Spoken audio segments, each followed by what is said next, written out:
तो हेलो जी, नमस्कार। मैं उत्कर्ष स्वागत करता हूं आप सभी का अपनी केमिस्ट्री क्लासेस के इस अमेजिंग प्लेटफॉर्म में और हमारे इस क्यूट रिवीजन सीरीज़ के लेक्चर्स में।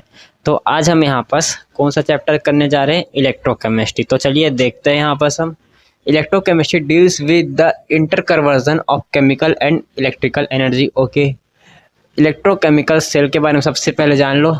ए device that converts chemical energy to electrical energy. ठीक है, केमिकल को हमारे पास इलेक्ट्रिकल एनर्जी में चेंज कर देगा ये। फिर इसमें आता है हमारे पास एग्जांपल में, मतलब इसमें आता है टॉपिक में गैल्वेनिक सेल, जिसको वोल्टाइक सेल भी बोल सकते हैं। इसका एग्जांपल है हमारे पास डैनियल सेल। डैनियल सेल में क्या होता है, हमारे पास जिंक का रिएक्शन 2+ में टूटेगा। जिंक हमारे पास क्या हो जाएगा, ऑक्सीडेशन हो जाएगा, और इसका क्या हो जाएगा, रिडक्शन हो जाएगा कॉपर का। ठीक है, ये बीच में जो दो लाइन है इसका मतलब है हमारे पास सॉल्ट ब्रिज है। ओके, सॉल्ट ब्रिज है। ठीक है, फिर यहाँ पास एनोड में क्या होता है, ऑक्सीडेशन, और कैथोड में रिडक्शन होता है। ठीक है, ये हमने इसमें जान लिया। फिर इलेक्ट्रोड पोटेंशियल जान लो। Potential developed by at electron when in contact with its ion. ठीक है, हमारे पास क्या होगा, पोटेंशियल डेवलप होगा जब हमारे पास क्या होगा, आयन से कांटेक्ट होगा। ओके, फिर मेजर्ड क्या है, 1 मोल या फिर 1 एटीएम या फिर 298 केल्विन, इसका मेजर्ड होगा।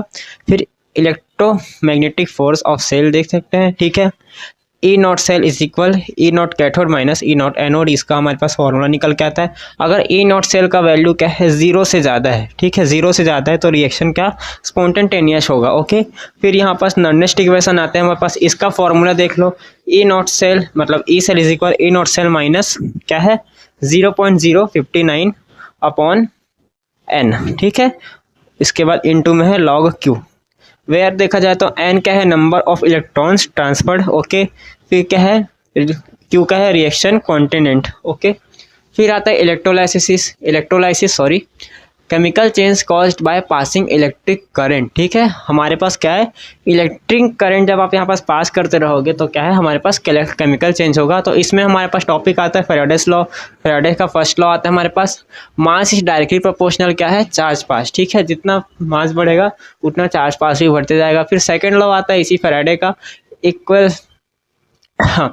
इक्वल चार्ज इज इक्वल क्या है, इक्विवेलेंट डिपॉजिट्स। ठीक है, डिपॉजिटेड। फिर आता है कंडक्टेंस। ठीक है, इसमें आता है सबसे पहले रेजिस्टेंस, जिसका हमने R से हम इसको डिनोट करेंगे V/I। फिर condensation G is equal 1/R। फिर स्पेसिफिक कंडेंसेशन आता है K। मोलर कंडेंसेशन आता है λm। ठीक है, λm is equal K into 100, K into 1000 upon C का मतलब हमारे पास क्या है, चार्ज हो रहा है। ठीक है, फिर कोरॉस लॉ देखो। कोरॉस लॉ क्या है, delta m is equal lambda plus फिर प्लस लैम्डा माइनस। इसका हम लोग कैलकुलेट यूज़ करने के कैसे इसका यूज़ करेंगे, हम इसका यूज़ कैलकुलेट करने के लिए करते हैं। लिमिटिंग मोलर कंडक्टिविटी हम कैलकुलेट करेंगे। डिग्री ऑफ डिसोसिएशन हम यहाँ पर इससे कैलकुलेट करते हैं। फिर आता है केरोसिन। ठीक है, kerosene is the slow destruction of metals by chemical electrochemical reaction. तो इसमें हमने यहाँ पर क्या बोला है, ये एक तरह से जंग कैसे लगता है वो हम इसके बारे में जानने वाले, जंग कैसे लगता है। रस्टिंग ऑफ आयरन देख लो, इलेक्ट्रोकेमिकल प्रोसेस है। आयरन में जब हम यहाँ पास क्या रस्ट लगता है, मतलब जंग लगता है, उसको वो क्या है, इलेक्ट्रोकेमिकल प्रोसेस है। प्रिवेंशन देख लो, उसको हम रोकेंगे कैसे, प्रिवेंशन मतलब रोकेंगे कैसे, पेंटिंग कर दो उसके ऊपर, गैल्वेनाइजेशन कर दो उसका, और एल्योनिंग कर दो। ठीक है, ये हमारे पास इसका कितना मिनट हो गया, हमारे पास इसमें 4 मिनट का हमने यहाँ पास एक छोटा सा क्यूट डिवीजन इसका देख लिया। इसके बाद हम यहाँ पास सोल्यूशन और हमारा रहेगा बायोमोलिक्यूल्स चैप्टर। उसके बाद हमारे पास 12 की इस सीरीज कंप्लीट हो जाएगी। ओके, तो मिलेंगे हम अपने नेक्स्ट लेक्चर में, तब तक के लिए हम चलते हैं। इसको अच्छे से नोट कर लेना, यहाँ पर स्क्रीनशॉट दिख रहा होगा। ठीक है, बाय।